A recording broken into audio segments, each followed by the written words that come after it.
Podcast Rural. No seu podcast rural, estamos então proseando sobre feijão. É o Marcelo Eduardo Líderes, presidente do IBRAF, que está proseando conosco aqui. Marcelo, o feijão é uma cultura de ciclo rápido, né? E algumas intempéries climáticas podem afetar drasticamente a cultura do feijão. Eu acho que é algo que a gente precisa destacar aqui. E você, que tem muito mais experiência, traz aí quais são, então, os principais impactos, né, dessa variação climática para a cultura do feijão e como que o produtor rural pode enfrentar isso de uma maneira em que ele tenha um resultado menos positivo, né? Que ele se tem como fazer isso, eu acho que seria oportuno você trazer essa informação. Bom, a gente comentou um pouco, né, sobre a mobilização dos produtores em algum sentido, né, como sociedade organizada, né? Eu acho que com o desafio das mudanças climáticas, não importa se ela é feita pelo homem ou é um ciclo da natureza, ela ocorre, né? Você tem menos chuvas, ou você tem os mesmos milímetros, mas não estão distribuídos, estão concentrados. Enfim, você tem aí novos desafios. E o que a gente tem percebido? A estrutura, por exemplo, de seguros agrícolas, ela está defasada. A gente precisa de seguro agrícola, pelo menos para cobrir esses custos do produtor de alimentos básicos, né? Então, é uma demanda do setor seguro agrícola que funcione para todas as culturas. Mas se a gente não tiver a sociedade alimentada pelo menos com feijão, arroz, o prato básico do brasileiro, a gente não vai conseguir nem plantar as outras culturas. Então, eu acho que o seguro agrícola é um deles. E outro é que, aparentemente, eu acho que fica muito fácil a gente perceber nos últimos anos que essa questão da reservação de água para uso da irrigação, ela precisa ser melhor compreendida, né, na sociedade, nas regiões em que elas estão ocorrendo, que as pessoas que não fazem parte da agricultura saibam que é dali que vem os alimentos, né? Talvez chamar a atenção de que o feijão é o agro no prato, né? Se você mostra para uma pessoa, mas a gente precisa de produção de soja, ele não entende como a soja favorece a vida dele, do filho dele, né? Enfim, é difícil ele perceber. Mas quando você diz, isso aí é fruto, né? Esse feijão que está no teu prato é fruto da irrigação, isso facilita. E a irrigação acaba sendo talvez uma tecnologia que o Brasil acabou ficando defasado. Defasado em que sentido? Nebraska, por exemplo, há mais de 80 anos explora com habilidade as reservas de água, lá no subsolo, não é da bacia hidrográfica.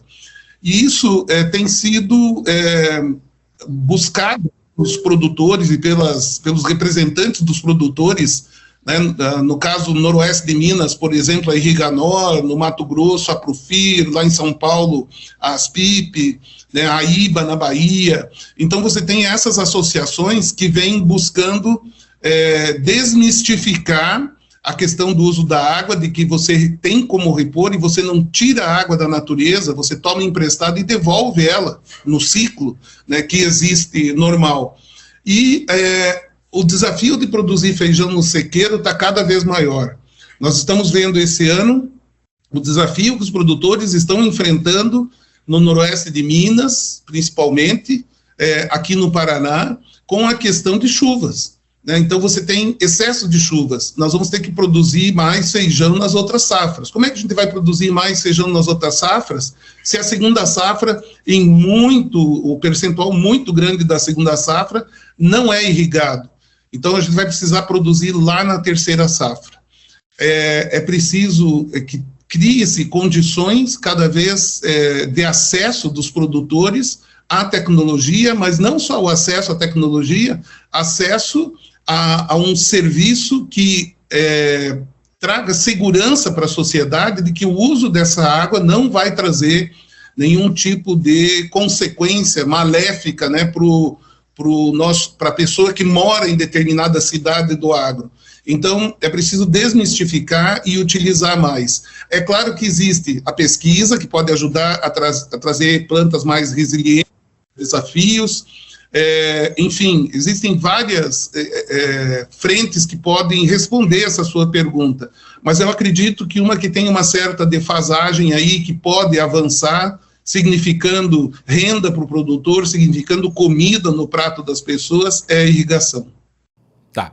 Você falou uma coisa que agora deve ter chamado a atenção do produtor, porque chamou a minha atenção, que é sobre a tendência, né, de mercado, a tendência de produção para esse ano 2025, talvez até 26.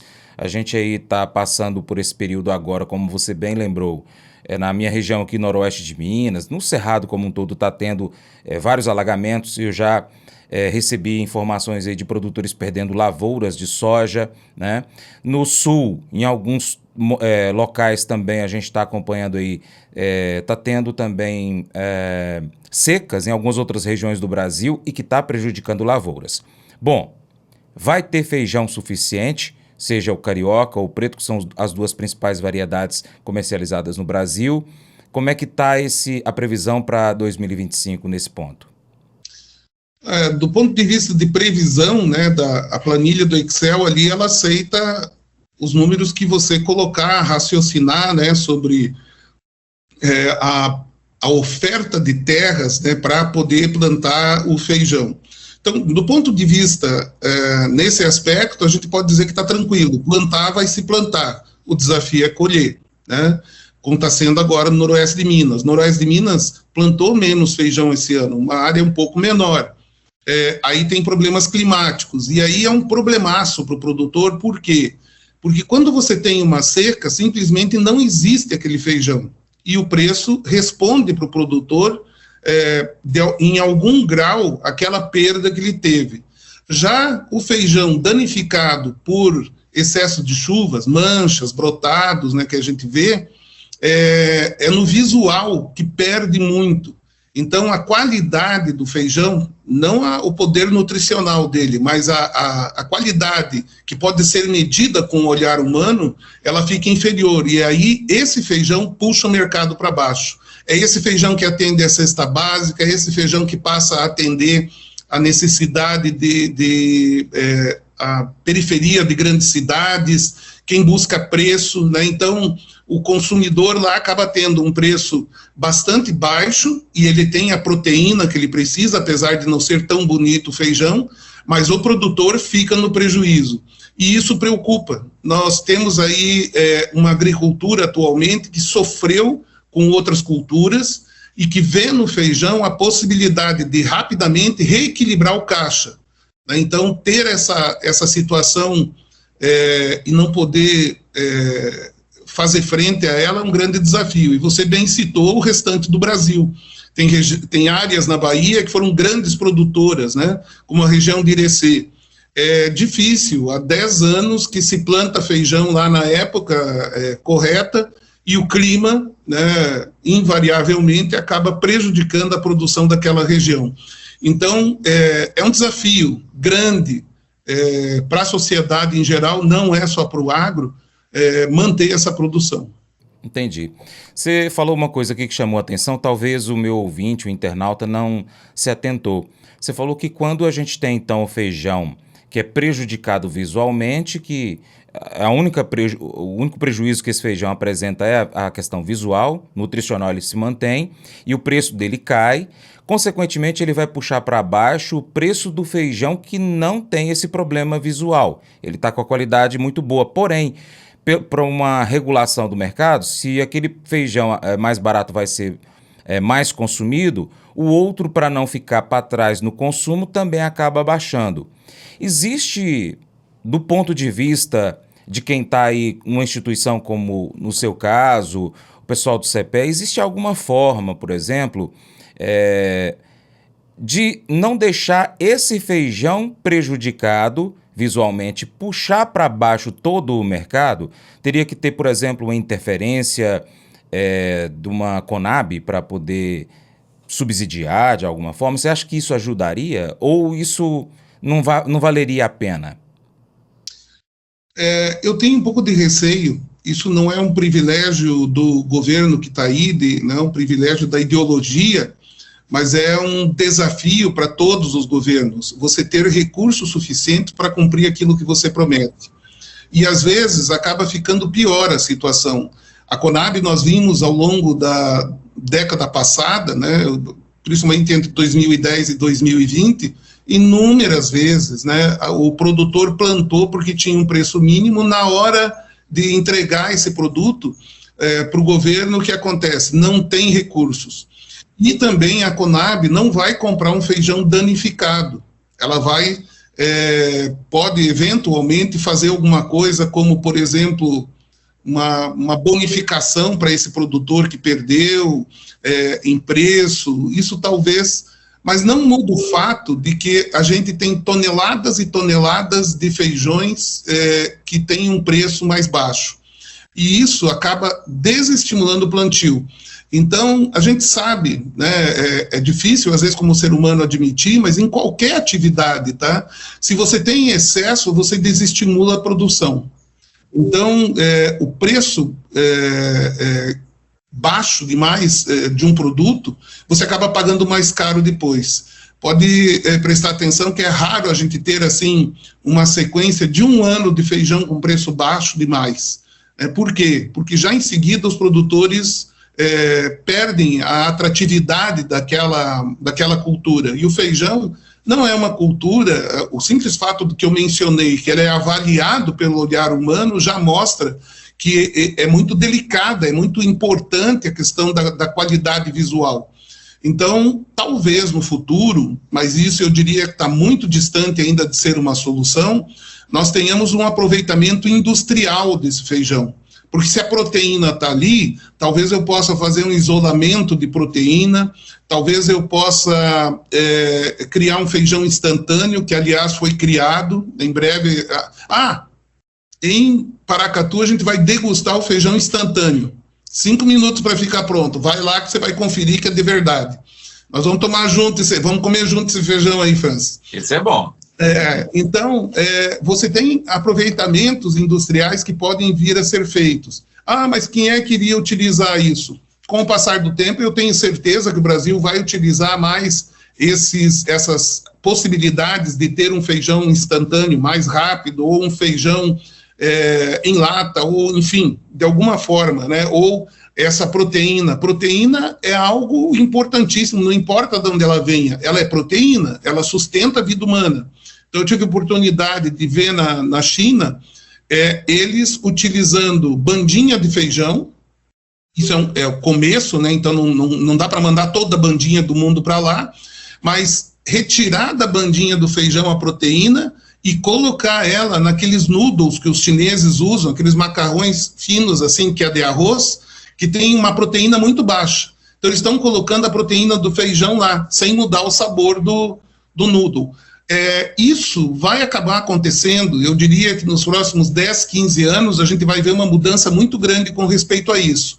Mas o produtor precisa de solução para 2025, para 2026. E é um grande desafio que a cadeia produtiva não tem uma resposta adequada ainda.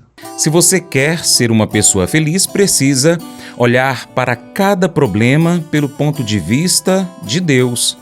Pessoas felizes possuem perspectivas mais expandidas. Elas veem o todo. Quando você não vê as coisas através do ponto de vista de Deus, você fica desencorajado, frustrado, infeliz. Não importa o que esteja acontecendo em sua vida. O bom, o ruim, o feio. Deus está elaborando um plano. Paulo sabia disso. Ele diz em Filipenses 1:12: Meus irmãos, eu quero que vocês saibam que as coisas que me aconteceram ajudaram, de fato, o progresso do Evangelho. Desde que Paulo se tornou cristão, em seu caminho até Damasco, ele sonhava algo grande. Ele queria pregar em Roma, o centro do mundo naqueles tempos. O seu sonho era pregar o Evangelho na cidade mais importante do mundo. Mas Deus tinha outra ideia. Ao invés de enviar Paulo a Roma para pregar, ele o fez um prisioneiro real de César, que era Nero na época. Nero era o mais perverso e maldoso possível. Como um prisioneiro real, Paulo, acorrentado às guardas reais 24 horas por dia por 2 anos, o guarda então era trocado a cada 4 horas. Ou seja, em 2 anos preso, ele pregou para 4.380 guardas. Quem é o verdadeiro prisioneiro aqui? Quem havia feito o público cativo? Esse não era o plano de Paulo, mas o de Deus, desde o início. Há 2 resultados desse plano que nós conhecemos com certeza. Filipenses 4 diz que, em 2 anos, alguns da própria família de Nero se tornaram crentes por conta do testemunho de Paulo na corte real em Roma. Além do mais, é difícil fazer alguém como Paulo parar. Na prisão, ele era forçado a permanecer calado e, como resultado disso, ele escreveu a maior parte do Novo Testamento.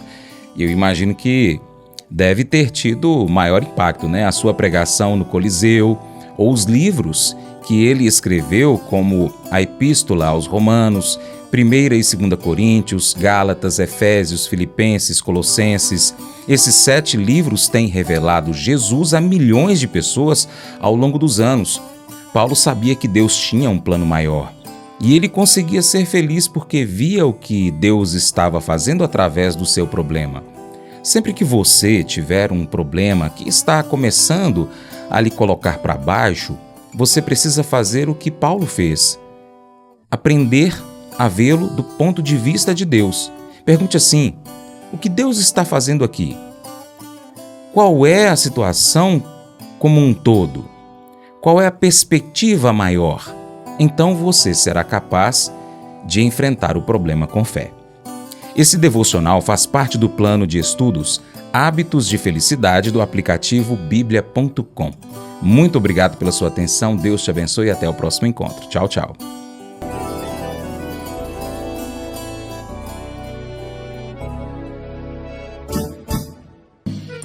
Acordo de manhã para prosear no mundo do campo, as notícias escutar. Vem com a gente em toda a região com o seu programa Paracatu Rural. Tem notícias, informação e o mais importante, sua participação. Programa Paracatu Rural. Programa Paracatu Rural.